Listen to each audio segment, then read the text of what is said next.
Hello and welcome back to Mark's Beer Reviews. Today we've got a brand new beer from Cloudwater that's available in Tesco. It is £3.50 on the shelf and the beer is the West Coast IPA. There you go. Some of you might be familiar with this style of can. This is quite different to the other Cloudwater cans. I've got one up there. It's not got a can wrap, it's printed. It's obviously a lower budget beer because Cloudwater beers, I think their pails run from about £4, and then obviously their doubles and all their IPAs go up 5, 6, 7 quid. But yeah, this beer obviously is, by the style of the can, I don't look at the back of the can, but you can already tell it's one of those Ellen/Brewdog beers. I wasn't really that bothered about the other beers, if I'm honest, that the Cloudwater did at Brewdog. I think the one that was alright for me was the double dry hops pale, I think it was. I found that quite alright, but generally speaking, I buy bottle shop beer and supermarket beer, and I found that the other Cloudwater beers were well below the usual Cloudwater standard. Obviously, they're brewed in a different location. Dogs barking, brewed in a different location, but wouldn't be a Mark's Beer Reviews video if the dog wasn't kicking off. Brewed in a different location, but yeah, the standard was the drop-in standard was quite noticeable from Cloudwater, but the price was lower, so you know, take it as it is. The Cloudwater obviously brewed some beers in association with Brewdog. Dog's kicking off, losing my train of thought. That supported breweries from races and groups socially that are victims of sort of social injustice. A couple of those were alright. They were all 6% IPAs, apart from one which was alcohol free. A couple of those were alright, but generally speaking, this kind of regular range we're seeing now in Tesco from Cloudwater I wasn't overly bothered about, and it's a shame because I really do like the Cloudwater bottle shop stuff. Right, let's not waste any time then. Let's get this open. There we go.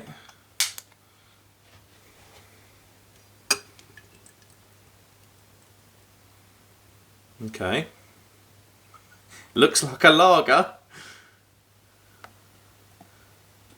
Looks a bit, I don't know. That is very...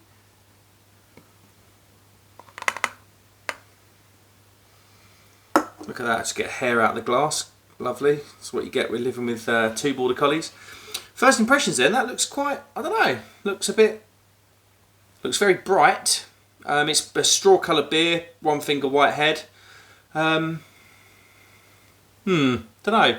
There's no widget in the bottom of this glass, so that is the carbonation in this West Coast IPA. Normally the Cloudwater beers are quite sort of murky and very, very, very hazy. They're normally top tier. Like I say, this obviously isn't at that price bracket, so I'm expecting a drop in quality. Naturally, you know, it's $3.50. Right, let's get the nose then. Can't believe how light it is. Okay, sort of getting bitter sort of orange. Bit of citrus, quite sharp citrus on the nose, like sharp lemon.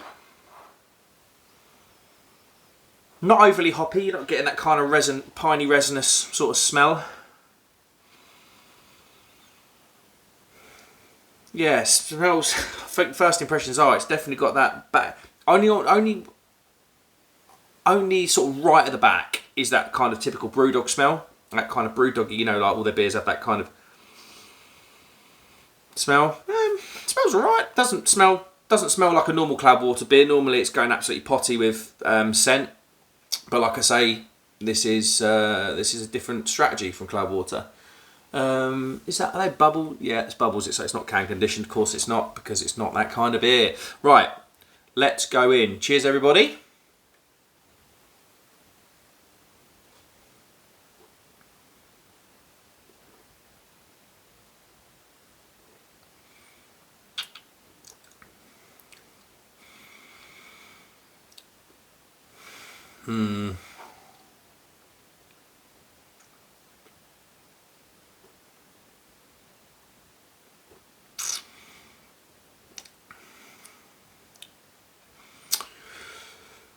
Okay, the drop in quality is noticeable. It's huge. I mean, you look at like this can. Let's get that Neon Raptor can out of the way. This different beer, this style, or this particular beer. That was a West Coast Power from a bottle shop. That would have been about £4, £4.25, somewhere around there, maybe even £4.50. That would have been good. I can't remember what score I gave it, but if it's on the shelf, this shelf sort of reserved for some of my favourite beers. That would have been quite good. This is average. You know, I'm not going to beat it up too much. It's certainly nowhere near Cloudwater's normal level.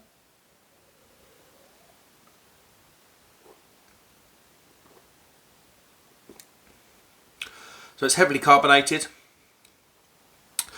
relatively bitter throughout. I mean, if you saw my other beer review, that wasn't my fault. That was my foot leaning against a bedside table. If you saw one of my other beer reviews regarding John, Lord's Brewing Company, John from Lord's, he produced a mountain IPA called Baller. Mountain IPA is a pairing of the East and West Coast style, so you get your sweet, soft flavours of the East Coast and your bitter West Coast. That was bitter than this, and this should be, by definition, bitter throughout. Should be more bitter throughout than what John's Mountain IPA was. So it's not very West Coasty. It's got this bitter flavour, certainly, like you've got your orange that follows through in there, a little bit citrusy, tiny little bit spicy, like a bit of pepperiness in there. Definitely more West Coast in the flavours than actually like the bitterness or anything like that.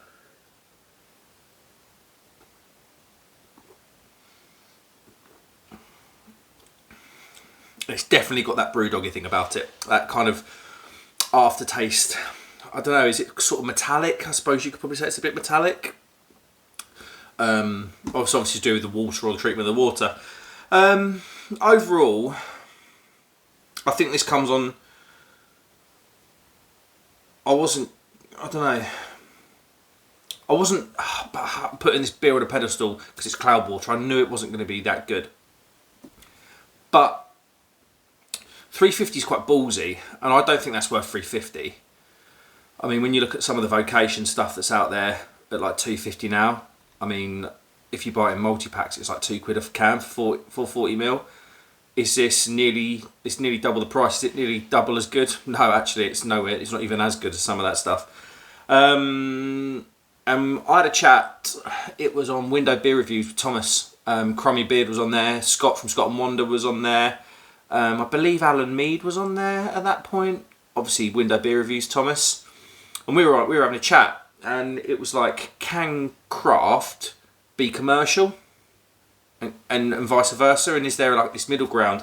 And I really do believe now, like this should have been good from Cloudwater. They nail IPAs. They nail the West Coast style. This should have been better than what it is. And for 350, I think it's steep. Not going to go in too hard and say it's a rip-off or anything like that, because I wouldn't say it's a rip-off because it's 350. But when you consider you could spend like £1 more and get one of those, well, if you're spending £3.50, just spend another quid if your budget allows, of course, to get something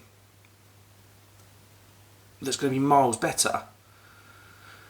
And this is a question. I mean, and this is what we talked about on Window Beer Reviews stream. I personally don't believe you can be craft and commercial. I think they're mutually exclusive. I don't think they mix. I think you're either one or the other. And obviously Brewdog, with their business, you know, people can slate Brewdog all they like and have a go at Brewdog all they like.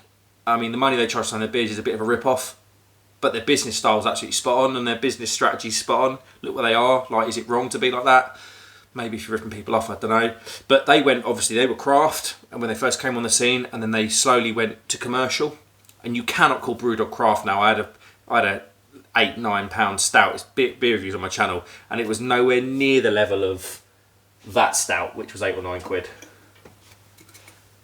And it was 110ml less. And you know, that is it. Craft versus commercial, you can't be both. To me, craft is like you get from the outset. This craft beer, from the outset, from the bottom up, was built with brilliant ideas, sourcing the best products as budget allows. Obviously, you can't have a £20-30 can of beer, the best project, the best produce that sort of money can buy for the type of beer you want to brew. And obviously it's a commercial thing. The commercial breweries have got to make money, but at the same time they're not crafting it. That was crafted from the bottom up. That was crafted. You can taste it. There's layers of flavour. The flavour, you finish the beer, it lasts 2 or 3 minutes. You can still taste the beer. People put their absolute heart and soul into it. Don't know if you guys have any been into any breweries. Go to your local craft brewery and just look at the guys in there. They are beer nuts. They're there for the wages as they are as much as the passion and the actually being in that environment. Whereas the Brewdog guys, they're staff. They are like, you can't have a company of 500 people and they're all like amazingly passionate about beer. It doesn't work. Whereas these guys, where they employ 10 people, they can afford to get the best of the best. The guys that live and guys and girls that live, breathe beer every single day of the week. So I don't think this is craft beer, is my point. You can't brew on that scale with that amount of people staff involved, with the profit margins. I mean, CLOUDWATER have brewed that at Brewdog. They've lost a load of money. I mean, I dread to think what they're making on that. I'd be surprised if they're making 50p a can. I'd be surprised if they're making anywhere near that, in fact. I don't know. What's the point? I'm not a brewer. I'm not going to get involved in their business side, but I just don't see the point of it. They had such a cracking reputation. They were one of the trailblazers of craft beer, and they're doing this. I don't get it. I just don't get it. And I think to the point, for £3.50, is it a rip-off? Probably. I don't know. I don't know, mate. I don't know. Maybe. It's certainly overcharged. Certainly overpriced. And that's where me as a beer drinker, I'm a beer drinker. I become a beer reviewer. That sounds pretentious, but I went on YouTube because I'm a beer drinker and I love the beer world and I love talking about it and speaking to you guys about it. And I love it when you get in the comments and we have chats about it. I mean, what is that to you? You can't taste it, I know, but a lot of you will have had the old other CLOUDWATER beers that weren't overly impressive, and this is just a continuation of that. It's just mediocrity. I mean, look at that. It's got proper this can, proper craft beer can wrap. It smelt amazing. Look at that design. People have thought about it. Graphics. I mean, that looks like it's just cheap from the bottom up. No can wrap. It's all printed in Brewdog's factory, I imagine. I don't know. I don't know what CLOUDWATER are doing here. Is it a brand exercise? I don't know. It's just another question. It's just another brewery that falls into that question of craft or commercial. I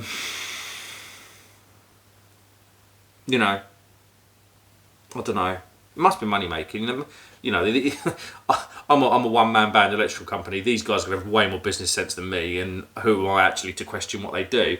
But from a beer drinker's perspective, just like when they can produce stuff like that, and then they put their name on that, it's frustrating, because you do put these beers you put these breweries on a pedestal. Your Verdants, your Dayers, your CLOUDWATERs, your Burnt Mills, your Tracks. Those guys are on a pedestal. I've put them on a pedestal. Those guys are up there. They are up there. I don't know. For me personally, I don't know. For a lot of people, feel the same. But this is actually quite damaging for them. It's like when I go to a bottle shop next time, am I eagerly going to search out CLOUDWATER beers? Because, I mean, if they're producing this, what direction are they going in? Are they going in the Brewdog direction? Where are they going to be in 2, 3, 4 years' time? Dog's kicking off again. I don't know. It's disappointing. It's just disappointing. It's not undrinkable. It's not horrible. It's not any of that. It's just a bang average beer. I don't know. Imagine if BMW bought out a rebadged Vauxhall Corsa. That's what this is. This is a Vauxhall Corsa badged as a BMW. If you're going to talk sort of comparisons, it's average. It's all right. I'm not going to go into this big eccentric thing of how bad it is, because it's not bad. It's just average. And is it worth £3.50? Absolutely not. It's got the mouthfeel of a lager.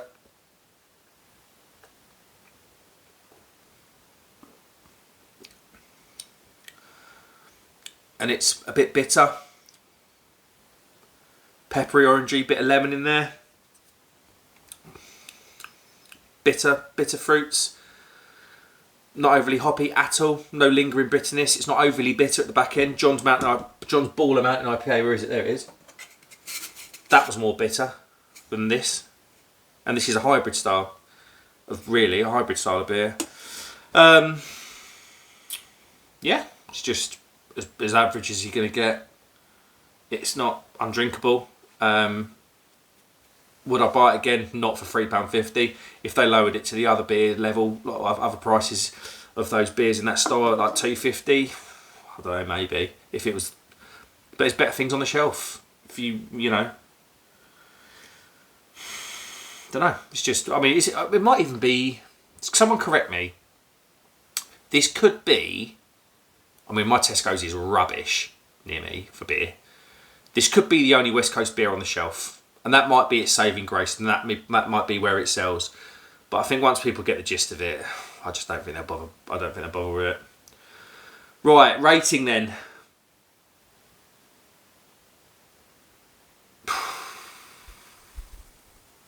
And I'm going to give it the most average rating of 2.5 out of 5. You know, it's nowhere near.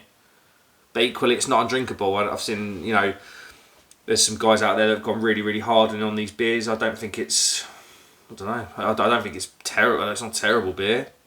It's just not exciting. Like Cloudwater is exciting. Like you mentioned to me, Cloudwater. Mark, can I get you a Cloudwater beer? Absolutely, you can, because it's going to be amazing. Now, not all the beers are amazing.